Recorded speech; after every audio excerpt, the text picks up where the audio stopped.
আসসালামু আলাইকুম ওয়া রাহমাতুল্লাহি ওয়া বারাকাতুহু। সবাই কেমন আছেন আপনারা? জানি আপনারা ভালো আছেন এবং ভালো থাকবেন, এই দোয়াই করি। আমিও আছি ভালো, আপনাদের দোয়া, আলহামদুলিল্লাহ। তারপর যেখানে ছিলাম নতুন জায়গাটাতে, এখানে আমি আমার বউকে নিয়ে হঠাৎ করে চলে আসি। মানে এই জায়গাটা হঠাৎ আমি খবর পাই যে নতুন করে জায়গাটা খুলে দিয়েছে আর কি। বর্তমানে অনেক দূর কাজ শেষ হয়ে গেল, যতটুকু শেষ হয়েছে ততটুকু খুলে দিয়েছে, পাবলিক যেন ঘোরাফেরা করতে পারে, দেখতে পারে, বসে জমিয়ে আড্ডা দিতে পারে। সেই খবর পেয়ে আমি যাই, বউকে কিছু বলি নাই। যদিও আমি বউকে নিয়ে এর আগে একবার গিয়েছিলাম, কিন্তু এই জায়গাটা ছিল না তখন, এখানে কাজ করতে ছিল 4 বছর আগের কথা।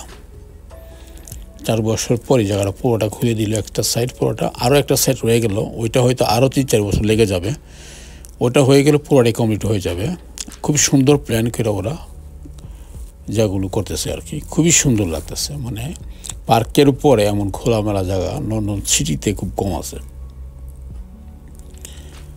কারণ যতই দেখবেন ততই ভালো লাগবে, এত পরিষ্কার পরিচ্ছন্ন জায়গা। আর কি বলবো, যতক্ষণ দেখবেন ততক্ষণ ভালোই লাগবে, খারাপ লাগবে না। আর ঠান্ডা বাতাস, লেক আছে এখানে, ছোটো ছোটো শিপ আছে, স্পিড বোট আছে, তারপর রেস্টুরেন্ট আছে, শিপের মধ্যে রেস্টুরেন্ট, তো যেটা আমাদের জন্য না, হালাল না।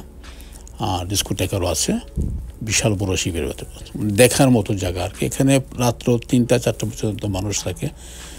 এটার উপর সাইডে পুরোটাই রেস্টুরেন্ট, বিভিন্ন দেশে, শুধু এই দেশের না, বিভিন্ন দেশের রেস্টুরেন্ট আছে, পব আছে, ডিস্কোটেকার আছে, জুয়া খেলার জায়গা আছে, ব্যায়ামাগার আছে, আরও অনেক কিছু আছে, বোলিং সেন্টারও আছে। যে যেভাবে আনন্দ নিতে চাই সেখানে এই জায়গায় আসলে, এই এরিয়াতে সব কিছুই আছে, তারা সব ধরনের আনন্দ নিতে পারে এখানে আসলে আর কি। খুবই খোলা জায়গা, চতুর্দিকে সবুজ ঘাস নতুন লাগিয়েছে, ফুল গাছ, তারপর অন্যান্য গাছগুলো দেখতে খুবই ভালো। তারা তো কাজ শুরু করার সাথে সাথেই গাছগুলো আগে লাগিয়ে ফেলে, তারপর সিস্টেম করে সুন্দর করে রাখে, যেগুলো বলার মতো না। দেখলে অবাক হয়ে যাবে যেটা কি, এইটা শুরু করলো, গাছ এত বড় হলে কেন। শুরুই তারা কাজ ধরার আগে, সবার আগে আপনার যে প্ল্যানটা থাকে, এগ্রিকালচার যে প্ল্যানটা থাকে, ওই প্ল্যান মোতাবেক কাজ করে আগে, তারপর তাদের বিভিন্ন অন্য কাজগুলো করে। যার কারণে হয় কি, যখনই খুলে দেয় তখন দেখা যায় গাছগুলি বেশ বড় হয়ে গেল, ফুল টুল চলে আসছে, ফল আসছে, আবার সেরকম মনে হয় আর কি। সকাল সন্ধ্যা ফুল এখানেও পেয়ে গেলাম ফাইনালি। এটা আমার বাসায়ও আছে, এটা আপনারা জানেন হয়তো না, সবসময় দেখেন, আমার বাসায়ও আছে। খুব সুন্দর এই ফুলটা, নামটাও বেশ সুন্দর, সকাল সন্ধ্যা, তাই না? আর এই ফুলটার কোনো যত্ন লাগে না, বাস বিচি থাকলে হয়, কোনো টেনশন থাকে না। প্রতি বছরই হবে, আপনাকে কোনো রকম যত্ন না নিলেও হবে। পানি দিলেও বাঁচবে, পানি না দিলেও বাঁচবে। ওরা মাটির থেকে সব কিছু আহার করে নিতে পারে। যাই হোক, খুব সুন্দর জায়গা, দেখেন আপনারা, একের মন ছুঁয়ে যাওয়ার মতো সবুজ গাছগুলো দেখলেও অনেক ভালো লাগে।